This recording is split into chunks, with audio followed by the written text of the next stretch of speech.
बुलढाणा जिल्ह्यातील मेहकर शहरात बस स्थानकाकडे जाणाऱ्या मुख्य रस्त्याची अत्यंत दयनीय अवस्था समोर आली आहे। या रस्त्यांवर ठिकठिकाणी मोठमोठे खड्डे पडले असून रस्ता पूर्णपणे उखडलेला दिसतोय। या पार्श्वभूमीवर यशवंत सेनेचे बुलढाणा संपर्क प्रमुख गजानन बोरकर यांनी प्रशासनाचे लक्ष वेधण्यासाठी अनोख्या पद्धतीने आंदोलन छेडले। त्यांनी थेट रस्त्याच्या मधोमध असलेल्या खड्ड्यात बसून रास्ता रोको आंदोलन केलं। या आंदोलनामुळे काही काळासाठी वाहतुकीवर मोठा परिणाम झाला आणि तब्बल 1 तास ट्रॅफिक जाम निर्माण झाला। वाहन चालकांना मोठ्या अडचणींना सामोरे जावे लागले। आंदोलनकर्त्यांचा आरोप आहे की या खराब रस्त्यामुळे अपघातांचे प्रमाण वाढले आहे।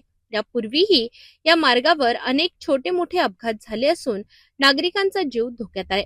वारंवार तक्रारी करूनही प्रशासनाकडून कोणतीही ठोस कारवाई होत नसल्याचा आरोप करत रस्त्याची तात्काळ दुरुस्ती करण्याची मागणी आंदोलनकर्त्यांनी केली आहे।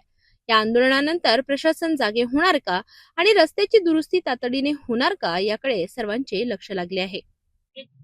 पोलीस स्टेशन आणि डीवायएसपी ऑफिस त्यांना निवेदन दिलेले आहे। निवेदनाची अजून आतापर्यंत कुठे दखल नाही घेतली आणि हे आपलं ज्याच्या अंडरमध्ये हा रस्ता येतो, आम्ही बिहांड शिकडे गेले तेव्हा आमच्या अंडरमध्ये नाही, एमएसआरटी गेले तेव्हा आमच्या अंडरमध्ये नाहीये, नगरपालिकामध्ये आमच्या अंडरमध्ये नाहीये, मग व्यवस्था कोणातरी हातीत असेलच ना। तर हे काम तहसीलदार, एसटीओ आणि आपलं डेप्टी कलेक्टर यांनी सर्वांना पत्र देऊन याचा मार्ग आतापर्यंत त्यांनी मोकळा करायला पाहिजे होता। म्हणजे गड्डा बुजून त्यांनी आतापर्यंत कुठलीच दखल घेतली नाही आणि तहसील समोर पण सुद्धा तहसीलदार साहेब यांनी एमएसआरटीला आपला तहसील ऑफिस समोर रेकॉर्ड टाकण्यासाठी त्यांनी पत्र दिलेले। तिथं वयस्कर लोक परत मुलं मुली तहसीलला जातात, तिथं कुठल्या प्रकारचं गतिरोधक नाही, काहीच नाही, गाड्या सुविधा चालतात, त्याच्यावर कोणी दखल घेत नाही। म्हणजे हे सरकार निवड झोपेचं सोडून घ्यायला लागलं।